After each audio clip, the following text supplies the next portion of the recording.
이제 오늘부터 여러분하고 수주 동안 이제 예언서 여행을 좀 떠날 거예요. 예언서. 여러분 예언서 읽기가 좀 편하세요? 안 편하세요?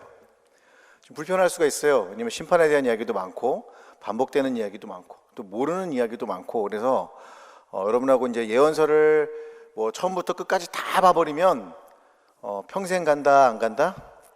평생 가야 될 수도 있어요. 그래서 그렇게 좀 어려울 것 같고 제가 이제 여러분하고 예언서 중에서 이제 그 예언서들을 대예언서와 소예언서 나눠서 보면서 뭐 이사야서에 한 2개, 뭐 예레미야 2개 이 정도 해가지고 대예언서들은 한 2개 정도 그리고 소예언서들은 하나 정도 해서 예언서가 이런 책이구나라고 하는 걸 여러분이 좀 갖고 좀 여러분 성경을 읽을 때 성경을 이렇게 읽고 하나님을 경험하는 게 중요하구나 이런 걸 좀 함께 느껴갔으면 좋겠어요. 특히 예언이라고 하는 것은 구약의 예언이라고 하는 것에 대한 오해가 좀 많은 것 같아요. 우리는 예언 그러면 여러분 주로 어떤 걸 떠올리기 쉽냐면 여러분 점집에 가시는 분이 혹시 있으세요? 없으세요? 옆에 있는 분 한번 얼굴 보세요. 점집에 가게 생겼나 안 가게 생겼나? 네, 알겠어요. 그래서 우리는 점집이라고 하는 문화가 있고 또 그런 문화, 무당의 문화 뭐 이런 것들이 있기 때문에 어떤 생각을 하냐면 예언 그러면 내 앞으로 일어날 일, 내가 누구랑 결혼을 할 것인지. 여러분 점집에 가서 여러분 누구랑 결혼할지 알아요? 몰라요? 알긴 뭘 알아요? 한번 해보세요. 여러분 점집에 갔는데 당신은 예수님 믿어야 돼 그래야 살아라고 하면 여러분 진짜예요. 근데 여러분 뭐 이상한 얘기하면 여러분 아닌 거예요. 근데 여러분 이 예언이라고 하는 구약 성경의 예언이라고 하는 말은 미리 예자도 물론 포함이 돼 있지만 정말 중요한 예자는 무슨 예자냐면 따라합니다. 예수님 예라고 예수님 예는 아니고 우리가 그 예금하다 할 때 예자는 무슨 예자죠? 맡길 예자예요. 맡길 예자. 구약에 나오는 예언서의 예자는 무슨 예자냐면 따라합니다. 맡길 예. 시작. 누가 누구한테 맡기는 거예요? 우리가 하나님한테 맡기는 게 아니고 하나님이 우리한테 맡긴 이야기를 하는 것이에요. 그래서 이걸 대언이라고도 하죠. 그래서 구약의 본질적으로 예언이라고 하는 표현은 하나님이 내게 주신 이야기를 전달하는 것을 예언이라고 합니다. 이해가 되시죠? 그래서 예언을 하게 되고 그래서 여러분이 이제 예언기도 이런 거 받으러 가면 된다 안 된다? 그럼 여러분 제가 쫓아갈 거예요. 여러분 저도 예언기도 누가 하시겠다고 했는데 하나도 안 맞아. 그래서 내가 뭐 이렇게 대충 때려 맞히다 뭐 하나 걸리면 이렇게 딱 잡는 것 같더라고요. 그래서 제가 이건 아닌 것 같다 싶어가지고 제가 예언 기도를 가급적이면 여러분이 좀 삼가했으면 좋겠고 근데 마음이 답답하면 사람들이 점집을 가거나 여러분 또 스포츠 그 신문 펴가지고 뭘 보게 돼요? 오늘의 운세 어떻게 알아요? 그걸 보는지 오늘의 운세 이런 거 보잖아요. 이제 그렇게 보게 되지만 실질적으로 구약에서 말하는 예언은 하나님이 우리에게 맡기신 이야기를 전달하는 것이다 라고 이해를 했으면 좋겠습니다. 그 중에서 우리는 대예언서와 소예언서로 나누는데 대예언서로 나누고 소예언서로 나누는 이유는 딱 하나밖에 없어요. 길게 썼느냐 짧게 썼느냐 그거밖에 없습니다. 그래서 우리 여러분하고 오늘부터 나눌 이야기는 대예언서에 대한 이야기들을 나눌 건데 특별히 여러분 벌써 이사야 하면은 굉장히 유명한 책이고 여러분도 많은 설교를 들어봤을 것이고 또 이사야에서 예언했던 메시아에 대한 예언들은 매우 중요한 이야기입니다. 근데 오늘 여러분 제가 읽은 이 본문들은 아마 한 번도 듣기 어려웠던 본문 중에 하나일 거고 그래서 여러분에게 오늘 이 본문에 대한 이야기를 좀 하려고 합니다. 삶을 살아가다 보면 여러분이 막힐 때가 있어요. 도대체 우리 힘으로 안 되는 경우를 흔히 만납니다. 그거는 뭐 어려운 일도 아니고 그냥 살다 보면 만나요. 내 마음대로 안 돼요. 너무 답답할 때가 있어요. 희망이 보이지 않아요. 다음 달에 좋아질지 내년에 좋아질지 그 다음에 좋아질지 아무것도 알 수가 없어요. 근데 이렇게 어려운 시대가 되면 사람들이 찾는 게 있대요. 바로 영웅에 대한 이야기입니다. 뭐에 대한 이야기라고요? 영웅을 찾는다는 거예요. 이 시대를 구원해줄 내가 이 어려운 시기를 극복해낼 그 무언가를 갈망하며 갈급하게 찾는데 그래서 영웅에 관련된 이야기들과 영웅에 관련된 여러 가지 문화 콘텐츠들이 융성하기 시작을 한다는 겁니다. 이사야의 시대도 마찬가지였습니다. 이사야의 시대가 쉬운 시대가 아니었어요. 어떤 시대였냐면 북쪽에서 아수르라고 하는 나라가 갑자기 툭 튀어나와서 전 세계를 휩쓸고 있는 상황이었습니다. 그리고 전통적으로 우방 국가였던 이집트는 아직도 남방 쪽에 아래쪽에 있었고요. 그런데 이 히스기야 시대 때 보니까 위쪽에 있었던 북이스라엘이 누구에 의해서 날아갔냐면 아수르라고 하는 이 왕국에 의해서 그냥 전멸을 해버립니다. 그런 일도 벌어지고. 그 남유다 백성들은 이제 고민이 된 거예요. 어떤 고민이냐? 우리가 전통적으로 함께했던 저 애굽과 손을 잡고 아수르를 물리칠 것인가? 이걸 친애굽파라고 그래요. 친애굽파. 아니면 저 북쪽에 다가오는 아수르에게 형님 제가 잘못했습니다. 좀 봐주십시오 하면서 친아수르 제국이 친아수르의 나라가 될 것인가? 만약에 여러분이 그 시대에 살았던 사람이면 어떻게 하겠어요? 지금 가장 흉폭하고 난폭하며 가장 강력한 군사력을 지닌 아수르가 전 세계를 휩쓸고 있으면 아수르랑 친해야 되겠어요? 아니면 애굽하고 친해야 되겠어요? 애굽도 만만치 않은 나라입니다. 여러분 같으면 어떻게 하시겠어요? 네, 알겠습니다. 그래서 이러한 것들을 강요당한단 말이에요. 시대가 어렵고 힘들면 사람들은 뭘 선택해야 될지 내가 뭘 선택할지를 아는 게 아니라 선택지가 딱 주어져 버리는 거예요. 그 뭔가를 선택해야 되는 그런 상황이 오는 겁니다. 그럼 과연 여러분 이런 시대 속에서 나타났던 영웅들, 그 영웅들의 이야기, 두 명에 대한 이야기를 오늘 할 거예요, 여러분하고. 과연 우리는 이런 시대, 우리가 만나고 있는 코비드 시대, 우리가 만나고 있는 경제적인 어려움의 시대, 정말 우리가 해결할 수 있는 건지 없는 건지도 모르겠지만 정말 이 시대를 넘어선 하나님의 마음이 뭔지, 하나님은 우리에게 어떠한 선택을 바라고 계시는지를 한번 그 두 영웅의 이야기를 통해 여러분과 함께 나누려고 합니다. 먼저 첫 번째 영웅은 셈나라는 사람입니다. 셈나. 이름이 좋아요, 안 좋아요? 이름을 잘 지어야 됩니다, 여러분. 셈나. 예. 벌써 셈나게 생겼잖아요, 그죠? 예. 아주 재미나진 않고 셈나게 생겼는데, 이 사람은요 그 남유다 국가에 어떤 사람이었냐면 어떻게 소개를 하고 있냐면 15절에 국고를 맡은 사람, 왕국 맡은 사람 이렇게 소개를 하고 있습니다. 근데 고대 이 표현은 어떤 표현이냐면 왕 다음에 있는 제2인자의 자리를 얘기를 하는 거예요. 그러니까 한 나라에서 왕이 있으면 그 두 번째 가는 사람의 권력, 거물 정치인이죠. 남유다에서는 거물 정치인입니다. 바로 그 사람이 셈나라는 사람이었고, 그 사람이 바로 이 나라의 온통 모든 걸 관리하는 왕궁을 맡았을 정도는 얼마나 크겠어요. 이 사람이 바로 셈나라는 사람입니다. 그런데 이 사람은 어떤 선택을 하냐면 아수르와 싸워야 된다. 주전파예요, 주전파. 우리도 그런 거 있잖아요. 뭐 명나라하고 친해야 된다, 청나라하고 친해, 뭐 이런 얘기 있잖아요. 금나라인지 뭔지. 그런데 이때도 똑같았던 거예요. 하나를 선택해야 되는데 이 셈나라는 사람은 아수르와 손을 잡고 저 나라를 물리쳐야 된다라고 얘기를 했고, 그래서 이 사람이 많은 수레와 많은 무기들을 애굽으로부터 사들여 옵니다. 그래서 여러분이 그 18절에 보면 내 영광의 수레라고 하는 표현이 나와요. 그게 뭐냐면 네가 그렇게 애굽과 친하여 그 아수르를 격파하려고 했지, 그리고 네가 그들에게 무기를 사들였지, 너는 네가 영광스럽게 생각하는 그 무기들과 함께 너는 죽어버릴 거야 라고 하는 심판의 메시지가 그 안에 담겨 있습니다. 그 정도로 이 셈나라는 사람은 그 이집트와 애굽과 손을 잡고 저 나라를 물리쳐야 된다 이렇게 얘기했던 사람입니다. 그런데 16절에 보니까 이 사람에 대한 평가가 나와요. 이 사람이 이상한 일을 하나 벌이고 있습니다. 한번 읽어볼까요? 시작. 내가 여기와 무슨 관계가 있느냐? 여기에 누가 있기에 여기서 너를 위하여 묘시를 팠느냐? 높은 곳에 자기를 위하여 묘시를 팠고 반석에 자기를 위하여 초소를 쪼아내었도다. 아니 뭐 그냥 신하가 자기 무덤에 있으면 뭐 이상한 게 없잖아요. 근데 예언자가 이렇게 물어보죠. 내가 여기와 무슨 관계가 있느냐? 왜냐하면 지금 이 셈나라고 하는 사람이 있는 곳이 어디냐면 왕들이 묻히는 왕의 묘소예요. 왕의 묘소에서 지금 자기 무덤을 화려하게 꾸미는 거에 몰두하고 있는 셈나에 대해서 예언자와 하나님께서 이렇게 말씀을 하시는 거예요. 네가 여기 왜 있는 거야?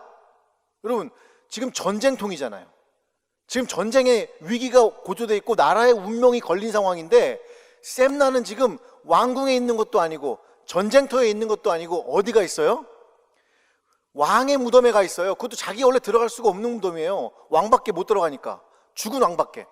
그런데 거기서 내가 죽으면 이 묘실을 좀 어떻게 만들까? 여기를 2층으로 만들고 여기 금을 붙일까 하면서 그 묘실을 화려하게 꾸미고 있는 거예요. 여러분 이게 이해가 됩니까? 이해가 안 됩니까? 도무지 이해가 되질 않죠, 여러분. 여러분을 이끌어가는 리더들이 만약에 그러면 어떻게 했어요, 여러분? 만약에 여러분하고 지금 막 밖에서 막 누가 쳐들어서 여러분 죽이려고 그러는데 제가 이거는 신경도 쓰지 않고 나가가지고, 여러분 제가 맛있는 거 먹고 있으면 여러분 저를 어떻게 하시겠어요?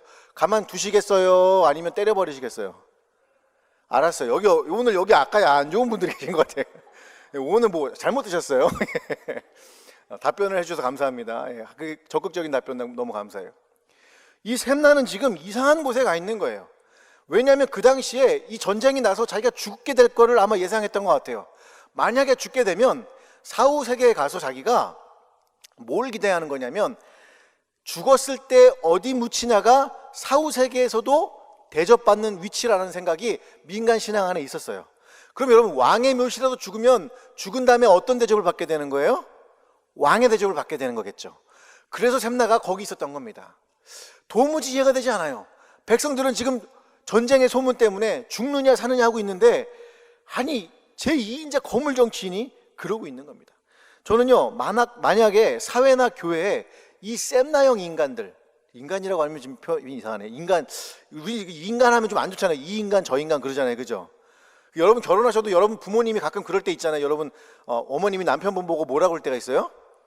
이 인간 그럴 때 있으면 그분의 이름이 이 인간인 줄 아는 분들이 있어요. 예.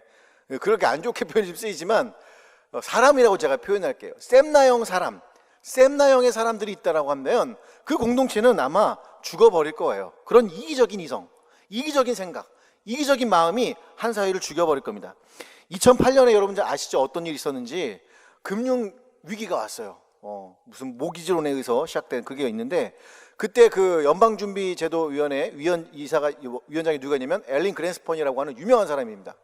그 사람이 상원에 나와가지고 뭐라고 표현했냐면 이렇게 표현을 했어요.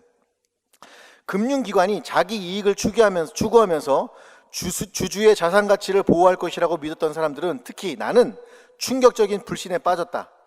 이기적인 이성은 지난 40여 년간 비정상적으로 잘 돌아가고 있었다. 무슨 이성이요? 이기적인 이성. 이기적인 이성들을 부추기고 이기적으로 살아갈 것들을 우리에게 권면합니다. 사회가요. 그러면 어떤 일이 벌어지면 나중에 그 한 사회가 완전히 붕괴되는 일이 벌어질 수 있다는 거예요. 바로 샘나형 인간들이 벌이는 일이죠. 그래서 여러 보니까 이런 걸 부추기는 거, 이런 걸 좀 꼬집는 게 있었는데, 요즘 나왔던 그 펜트하우스, 여러분 아시죠? 네, 잘 모르는 것처럼 얘기를 해요. 가식적이야. 다 위선적인 것 같아요. 사실 저희는 집에 TV가 없었고 보지는 않았는데, 우리 딸이 아빠는 펜트하우스도 몰라 그래가지고 제가 펜트하우스가 뭐야 하면서 제가 좀 뒤져봤습니다. 그런데 그 펜트하우스에 있던 김순옥이라고 하는 작가가 보여주고 싶었던 기획 의도를 제가 글로 봤어요. 글로. 예. 그 펜트하우스를 본 게 아니라 거기 뭐라고 써있냐면 그렇게 써있더라고요. 어떤 인간의 욕망도 절대 충족되지 않는다. 인간은 더 많은 것을 갖기 위해 끝없이 오르려 하기 때문이다. 그 펜트하우스의 내용이 다 그런 거잖아요. 인간이 이기적인 이성이들이 막 돌아다니는 거예요. 그러면서 자기만을 살기 위해서 다른 사람이 죽건 리더건 뭐고 상관없어요. 아래 부하 직원이 죽건 뭐 누가 죽건 상관없어요. 그 리더들이 그렇게 살아갈 수도 있고, 그런 사람이 지속된다면 한 나라가 붕괴되는 건 굉장히 쉬울 수 있다는 거예요. 바로 이런 샘나형 사람들, 여러분 이 사람들이 이 난국을 이끌어갈 영웅이 될 수 있겠어요? 없겠습니까? 물론 없죠. 여러분 이거는 판단이 너무 쉬울 것 같아요. 근데 문제는 그 다음 사람이에요. 샘나형 인간들은 딱 벌써 샘이 딱 샘나잖아요. 벌써 이 샘이 나는 사람들이지만, 이 사람들은 누가 봐도 문제가 있어요. 누가 봐도 이 사람은 그 시대를 이끌어가고 그 시대의 문제를 해결할 능력이 없어요. 그런데 오늘 여러분과 제가 보고 있는 엘리야김에 대해서 성경은 굉장히 긍정적으로 얘기를 하고 있습니다. 우리 본문 21절과 22절을 한번 볼게요. 한번 읽어봅니다. 시작. 내 옷을 그에게 입히며 내 띠를 그에게 띄워 힘있게 하고 내 정권을 그의 손에 맡기리니 그가 예루살렘 주민과 유다의 집의 아버지가 될 것이며 내가 또 다윗의 집의 열쇠를 그의 어깨에 두리니 그가 열면 닫을 자가 없겠고 닫으면 열 자가 없으리라. 여기 지금 무슨 얘기를 하고 있냐면, 샘나가 입고 있던 옷, 그 옷은 어떤 옷이에요? 그 나라의 2인자가 입고 있던 옷이죠. 그거를 뺏어가지고 누굴 준다는 거예요? 엘리야김을 준다는 거예요. 벌써 이 성이 김씨잖아요. 엘리야김. 예. 아닌 걸 알고 좋아하는데 여긴 또 맞나 분이신데, 예, 김씨는 아니고 엘리야김이라는 의미는 뭐냐면 하나님이 일으키신다라는 의미예요. 하나님이 일으키신다, 그런 의미입니다. 하나님 다시 세우실 것이다, 이런 의미예요. 그 옷이라고 하는 건 그 권력을 상징하는 거잖아요. 권력을 다시 엘리야김에게 주겠다는 거죠. 뭐 오늘 시대를 말하면 뭐 이렇게 높은 이사회에 오르면 차도 주고 차키도 주고 또 법인카드도 주고 막 이러잖아요. 그러면 딱 어깨에 힘이 들어가잖아요. 마찬가지인 것 같아요. 그 시대에도 이렇게 딱 옷을 입혀주면 벌써 딱 사람들이 와, 저 사람은 우리나라 2인자야. 딱 이게 보일 거 아니에요? 이제 그런 시대가 바로 이런 시대였고, 엘리야김이 바로 그 제2인자였던 셈나가 쫓겨나고 엘리야김이 올라갔던 그 이야기입니다. 그리고 뭐라고 얘기냐면, 다윗의 집 열쇠를 너에게 줄게, 엘리야김에게 줄게. 너가 열면 닫을 자가 없겠고 너가 닫으면 열 자가 없을 거야 라는 이야기를 합니다. 여러분, 이거 엄청나지 않습니까? 여러분, 여러분에게 그런 열쇠를 주면 좋겠어요, 안 좋겠어요? 이건 놀랄루야잖아요. 완전히 이거 감사합니다, 다 열어버리겠습니다. 그래서 어떤 사람은요, 이 모습을 보고 이 엘리야김이 바로 예수님의 예표다, 예수님의 예표다라고 말할 정도였습니다. 23절에도 보면 이사야 예언자가 뭐라고 하냐면, 하나님의 말씀을 통해서 못이 단단한 곳에 박힌같이 그가 견고할 것이다, 그렇게 얘기를 합니다. 자, 여기까지 보면 여러분, 이 난세를 이끌어갈, 난세를 구해낼 사람이 엘리야김처럼 보여요, 안 보여요? 엘리야김 같죠? 하나님에 의해서 긍정적인 평가를 받고 있고, 부정적이었던 셈나가 없어지고 그 자리를 대체한 이 엘리야김, 김씨입니다. 김씨. 예. 이 엘리야김이야말로 이 난세를, 이 상황을 해결할 수 있는 그런 사람인 것처럼 보이고 그런 영웅인 것처럼 보입니다. 그런데 성경이 이 두 명 중에 누가 더 나은 사람이냐고 여러분께 질문을 던졌을 때 여러분이 아마 누구나 엘리야김이죠, 엘리야김이 그럴 것 같아요 라고 이야기할 것 같습니다. 그런데 우리 오늘서 읽었던 성경 본문 25절은 이상한 이야기를 우리에게 하나 던져주고 있습니다. 25절 한번 볼까요? 한번 읽어봅니다. 시작. 만군의 야훼께서 이르시되 그날에는 단단한 곳에 박혔던 못이 사그리니 그 못이 부러져 떨어짐으로 그 위에 걸린 물건이 부서지라 하셨다 하라. 나 야훼의 말이니라. 제가 아까 여기 우리 이경 목사님 실수하길래 아유 왜 실수하지 그랬는데 또 제가 실수하네요. 예, 사람은 다 그런 것 같아요. 예. 여러분, 여기 있는 표현을 잘 한번 보세요. 견고한 못이 누구를 상징한 거였어요? 엘리야김이었죠. 그런데 하나님이 지금 예언을 뭐라고 했냐면, 그날에 가면 그 견고한 못이 녹슬어서 부서지고 그것을 의존하고 있던 그 모든 것, 종지까지 다 의존하고 있던 그 모든 것이 다 부서질 거야 라고 말하고 있던 거예요. 저는 이 성경을 읽었을 때, 처음 읽었을 때 너무 충격이 컸어요. 하나님, 엘리야김이 구원한 거 아니에요? 엘리야김이 어려운 시기를 이겨내는 거 아니에요? 아니 어떻게 엘리야김이 이렇게 무너질 거라고 그렇게 칭찬을 해놓고 나서 그 엘리야김이 부서지고 무너지고 그에게 의존했던 모든 것이 다 없어질 거라고 이렇게 말씀하실 수가 있어요? 하나님, 이게 어떻게 된 일이에요? 전 이해할 수가 없네요 라고 했어요.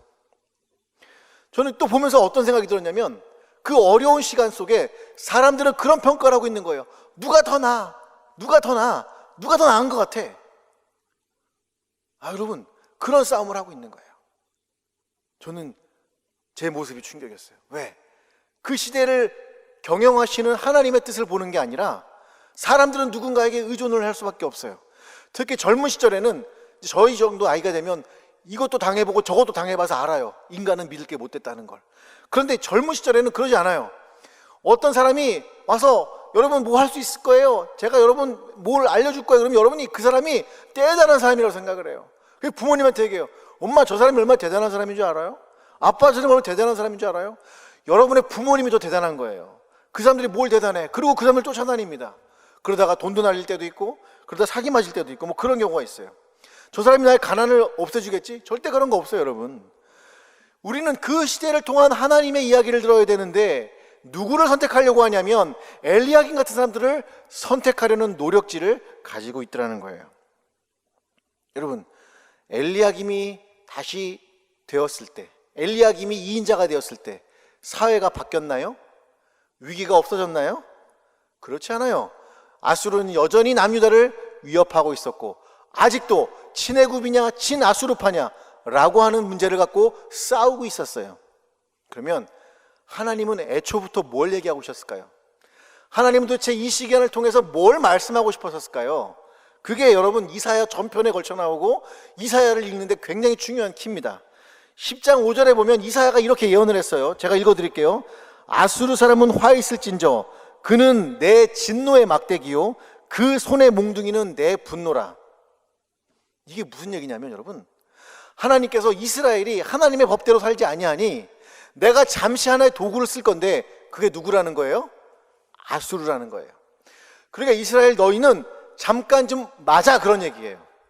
잠깐 좀 맞고 빨리 회개를 해. 빨리 회개를 해. 그런 얘기를 하는 겁니다. 그럼 여러분이 그럴 거예요. 여러분이 아마 어떤 어려움이 있으면 그럴 거예요. 왜 나한테 이러세요 하나님, 나 힘들어 죽겠는데요. 그러다가 정말 못 견디면 이렇게 그냥 생을 달리하시는 분도 있을 거예요. 그런데 하나님께서 이 예언만 주신 게 아니었어요. 아수르는 진노의 몽둥이니까 지금 당분간은 이 상황에 대해서 네가 긍정하고 받아들여 라고 이사야가 예언을 전달합니다. 그리고 10장 12절에 뭐라고 쓰였냐면 이렇게 써놨습니다. 10장 12절 읽어볼게요. 시작.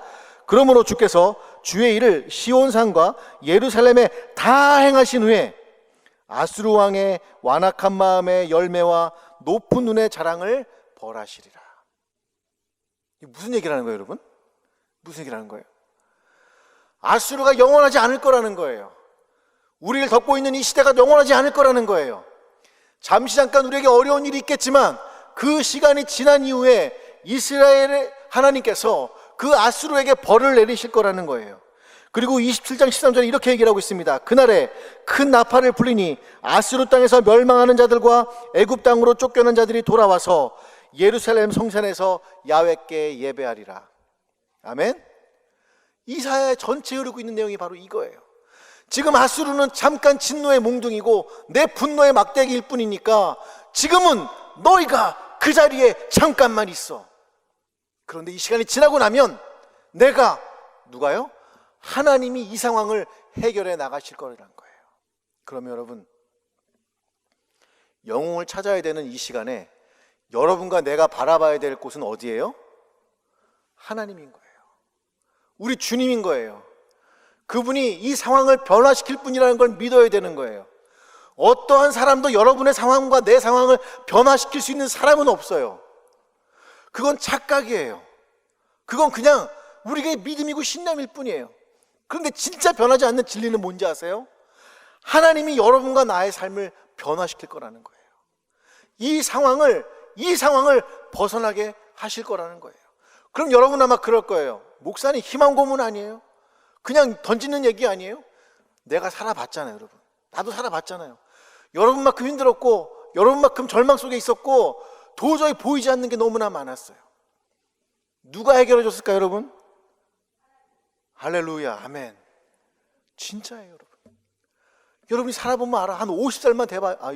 50대 분도 가끔 있겠지만 여러분이 그렇게 살아보면 알아요. 제가 오늘 여러분에게 한 가지 예언만 들고 오늘 설교를 좀 마치려고 합니다. 여러분, 2002년도 되게 유명했던 사건이 하나 있죠. 뭐가 유명했죠? 여기 2002년도 하면은 여러분도 나이가 조금 그때는 있었으니까 아마 알 거예요. 월드컵이 있었고 또 하나 유명했던 게 있었습니다. 그게 뭐였냐면 바로 동계올림픽이었어요. 솔트레이크 시티. 솔트레이크 하면은 이제 미국의 유명한 이제 그 소금 호수란 뜻 아니에요. 거기에 이제 몰몬교가 집단으로 살아요. 몰몬교 사람들이. 근데 거기서 동계올림픽이 열렸고 그 동계올림픽에 유명한 사람이 누굽니까? 라고 여러분께 물어보면 여러분이 두 명을 대답할 것 같아요. 누가 유명했어요 그때? 네, 김동성이라고 하는, 지금은 약간 좀 이상하시긴 하셨지만 김동성이라는 선수가 굉장히 그때 일약 스타가 됐던 사람이었고, 그 다음 누가 유명했을까요? 그 김동성을 지금 디스했던 누구? 오노. 아시네요. 이 정도면은 약간 나이가 이제 좀 약간 2002년도에 그 솔트레이크 시티에서 유명했던 사람이 오노와 김동성이라고 우리는 알고 있지만 전 세계를 경악했던 그 쇼트트랙에서 1000m에서 세계를 경악해 만들었던 사람이 한 명 있었습니다. 그 사람의 이름은 스티븐스 브래드버리라는 사람이에요. 뭐라고요? 따라합니다. 스티븐스 브래드버리. 어리버리가 아니라 브래드버리예요. 브래드버리. 이 브래드버리가 왜 유명했느냐? 이 사람이요, 사진을 하나 보여드리겠지만 지금 무슨 메달을 갖고 있어요? 금메달을 갖고 있죠. 근데 원래 이 사람은 금메달감이 아니었습니다. 이 사람은요, 예선전에 딱 나왔는데 김성주 아나운서가 뭐라고 그랬냐면 이렇게 표현을 했습니다. 조금 처지는 선수입니다. 이렇게 얘기를 했어요. 조금 처지는 선수입니다. 이게 왜 그러냐면 이 사람은 예선을 통과하지 못할 것이라고 다 예상하고 있던 사람들이에요. 그 당시에 유명했던 뭐 캐나다, 일본, 우리나라, 중국, 리자준, 뭐 김동성, 오노, 되게 유명한 선수 되게 많았거든요. 예선전에 이 사람이 탈락할 거라고 예상을 했습니다. 그리고 경기가 시작됐고 다 1000m를 돌았는데 역시 예상대로 이 사람은 꼴찌를 했습니다. 그런데 잠시 후에 기가 막힌 일이 하나 벌어졌어요. 어떤 일이 벌어졌냐면 앞에 있던 3명의 선수가 지들끼리 막 이렇게 싸우다가 실격패를 당한 거예요. 3명 실격해간 거예요. 그래서 오노하고 이 2명, 이 브래드버리만 예선을 통과해서 준결승전에 올라갑니다. 준결승전에 올라갔는데 김성주 아나운서가 뭐라고 표현했냐면, 네, 간신히 구제되어 올라온 선수 브래드버리 선수가 있습니다. 딱 이렇게 얘기를 했어요. 네, 간신히 구제되어 올라온 선수. 그 얘기는 무슨 얘기예요? 여기서 이제 이미 준결승은 안 될 거다, 떨어질 것이다, 이렇게 얘기를 했던 거죠. 그리고 시작이 됐습니다. 여러분, 중국의 리자준, 김동성 막 가는 거예요. 그리고 꼴찌가 거의 확실시되는 마지막 바퀴를 돌고 있는데 갑자기 또 일이 벌어지는 겁니다. 무슨 일이 벌어졌을까요? 앞에서 갑자기 우당탕 하면서 앞에 있는 사람이 넘어지기 시작을 합니다. 넘어졌어요. 이 사람은 또 들어왔어요. 그리고 뭘 진출한 거예요? 결승을 진출한 겁니다. 할렐루야? 운이 좋은 거죠. 그런데 여기서 끝난 게 아니었어요. 결승전을 갔는데 기가 막힌 일 하나 벌어집니다. 이 사람이 저기 뒤에 쳐져가지고 따라오고 있었습니다. 앞에는 오노, 또 뭐 여러분 캐나다 선수, 일본 선수, 꽤 유명한 선수들끼리 앞에 쟁쟁하게 돌고 딱 30m가 남았어요. 몇 미터 남았다고요? 30m가 남았는데 그 30m를 쫙 가다 갑자기 어떤 일이 벌어지냐면 자기들끼리 넘어지기 시작을 해요. 그래서 모세의 그 기적이라도 홍해 바다가 쫙 갈라지듯이 쫙 갈라졌어요. 그런데 이 아까 말했던 브래드버리는 가까운 데 있지 않고 어디 있었어요? 한참 뒤에 있었거든요. 한 20-30m 뒤에 있었어요. 넘어졌을까요? 안 넘어졌을까요? 안 넘어진 거예요. 그리고 마지막 결승선을 통과하는 그의 모습이 이렇게 사진에 찍혔습니다.